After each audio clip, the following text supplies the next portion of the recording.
Hi. Hola. Hi, here's Mr. Dösel. This is Michael Bradley. Hey, I'm Memphis. Hey. Hola. Hello. I'm here with soccer.com. Soccer.com. Soccer.com. And I'm talking with my friends soccer.com. See you soon.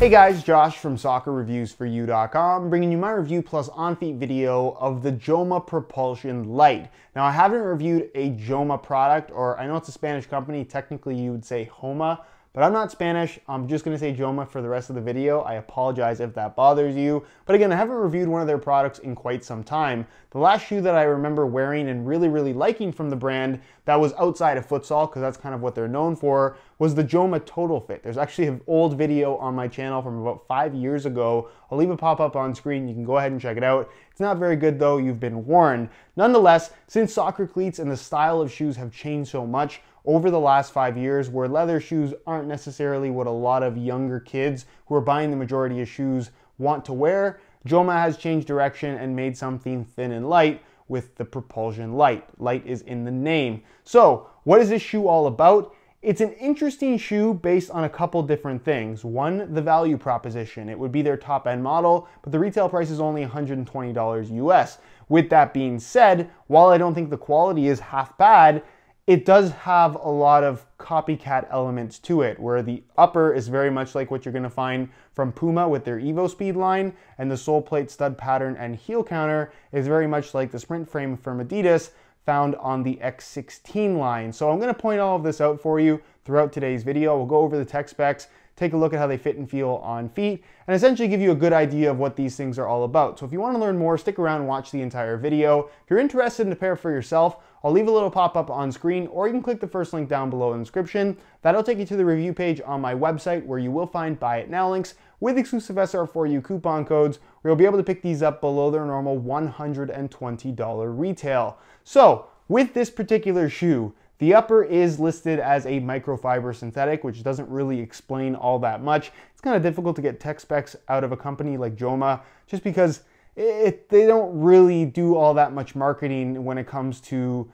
showing off new technologies and new ideas, and especially considering that, like I said earlier, they're kind of copying Puma and Adidas here. They don't really have a lot to say about their technology because it's not necessarily theirs. With that being said, the upper, very much like a Puma Evo Speed. This reminds me a lot of the SLS to a certain extent, and this isn't necessarily the best colorway to show off what I'm talking about in regards to copying. I'll flash a little image on screen of the neon yellow ones, which actually has kind of a translucent top layer, so you can actually see the internal kind of lining material. It basically has a web design and it's a textile, so very much like what you're going to find from Puma with their Evo Speed models, both in terms of look as well as the overall pattern, and to a certain extent the feel. Now, I'm going to give Joma some credit here. The quality of the upper actually feels okay. Do I think it's as good as what you're going to get from Puma with the SLS, kind of the originator of this style of upper? No, I think that's going to be better quality. But again, for what you're getting, $120 retail price, it's not too bad. The upper itself has some good flexibility to it. I wouldn't necessarily call it soft, because it is kind of a plasticky feeling material for the most part. And when I show you the little clip on screen of the internals, when you remove the laces, again, it has that web design throughout the entire upper, kind of reinforcing what would otherwise be a pretty flimsy material. But again, it's got good flexibility to it. It doesn't feel stiff on your feet.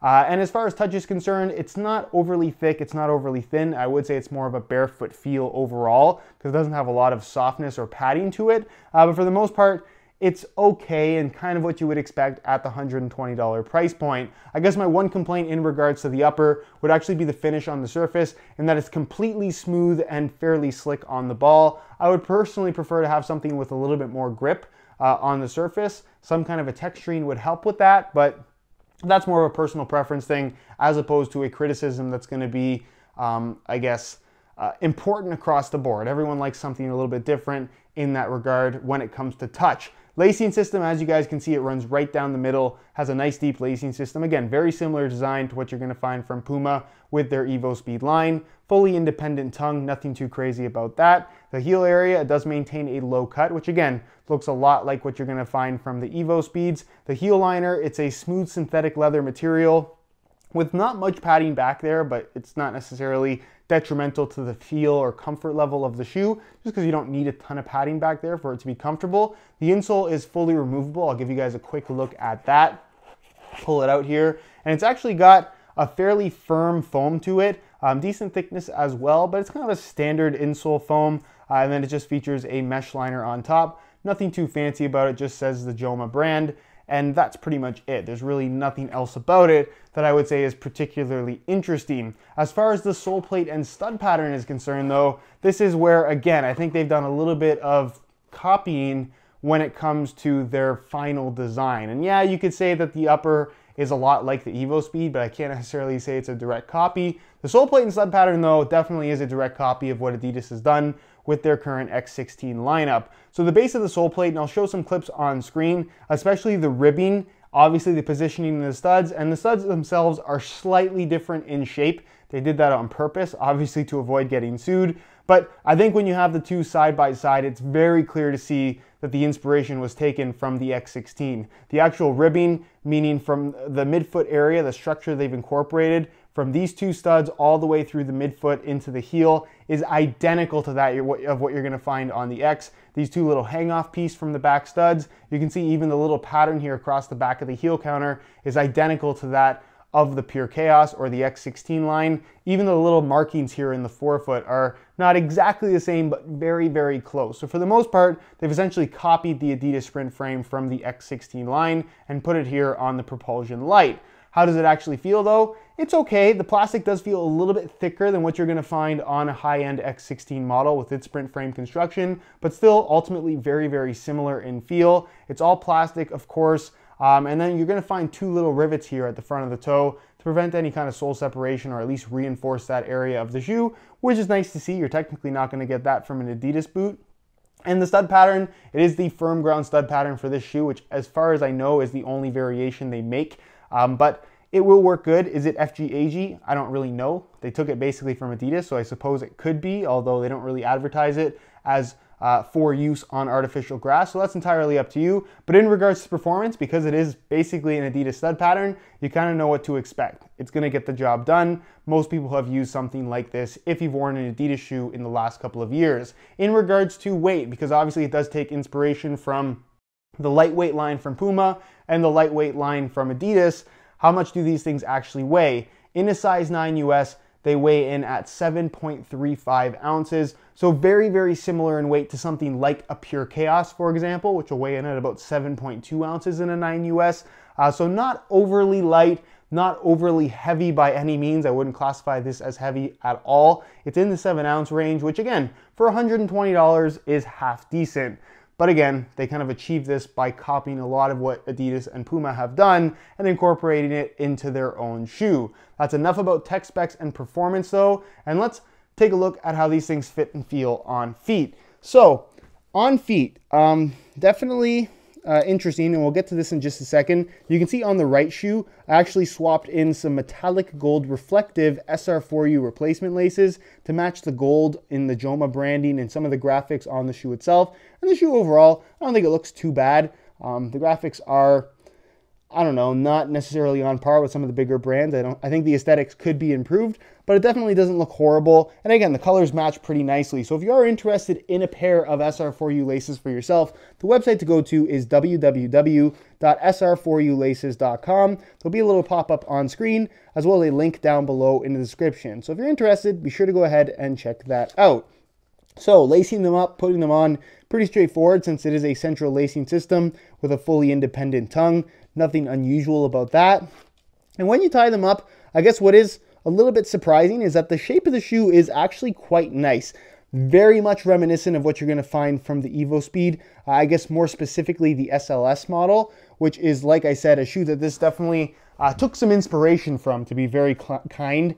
I don't want to say it's a complete copy, but that's definitely what it feels like, both in hand as well as on feet. Just going to loosen up the left shoe really quickly and put them on for you guys so you can see what they look like. Again, I really like a standard design. There's nothing wrong with this. I know a lot of people like the one-piece stuff. They like the lace covers. They like off-center lacing system.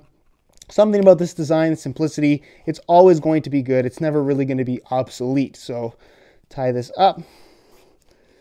The tongue also is pretty much the same thickness as the rest of the upper, which I always like to see. I really don't care for when tongues are a completely different material than the rest of the shoe, or a completely different thickness, just because it leads to inconsistency when it comes to feel for the ball. But on feet, the shoes actually fit pretty well. Again, very reminiscent of what you're going to find from the EvoSpeed line. So if you're going to compare these to Mercurials or something like that, a pair of Vapors, the Vapor is going to have a much closer, much tighter fit, in my opinion. That just feels much better, much more premium. But these definitely don't feel cheap on feet. They, again, remind me a lot of the EvoSpeed SLS in terms of the feel of the upper. It's got decent flexibility to it, and they will get more flexible as you wear them in. They don't feel unstable. They wrap your foot quite nicely. You can see there's no crazy creases or anything like that. A little bit of flaring out here at the top, but that's not uncommon for tight-fitting, thin synthetic shoes. And again, the fit is better than I honestly expected from this shoe, considering that it is a synthetic model from a smaller brand, which generally small brands and synthetic materials don't tend to be the greatest. But these actually feel half decent. In regards to width, again, it's a tighter fitting shoe. I wouldn't say that they're overly narrow by any means. They'll fit most people as long as you don't have really, really wide feet. If you've worn EvoSpeeds before, you kind of know what to expect here. And in regards to sizing, I'm wearing my usual size 9 US here, and the fit and length seems to be absolutely perfect. So if you are looking to order a pair of these for yourself, I would recommend going true to size in order to achieve the best possible fit. So that is pretty much it, guys, for my review of the Joma Propulsion Lite. They've done some copying. I think that's pretty clear to see by what I pointed out in this video. But all in all, the end result is a shoe that actually is pretty good in regards to overall quality. So if you have $120 to spend and you perhaps want something a little bit different, you don't mind wearing a copycat boot, these are actually okay. I would recommend them. I think they're very, very wearable and passable as a high-end product in regards to fit, feel, and overall performance. So again, if you are interested in a pair for yourself, little eye in the corner of the screen or the first link down below in the description, go ahead and check it out. On that page, you'll find the Buy It Now links with exclusive SR4U coupon codes, where you'll be able to pick these up below their normal $120 retail. If you have any questions regarding this shoe, leave them down below in the comments and I definitely will get an answer out to you. If you enjoyed today's video, found it helpful and informative, be sure to support it with a like. Subscribe if you haven't already for daily videos on all the latest and greatest soccer gear. You can find all of my social media information linked down below in the description as well. Other than that, guys, hope you enjoyed today's video, and as always, thanks for watching.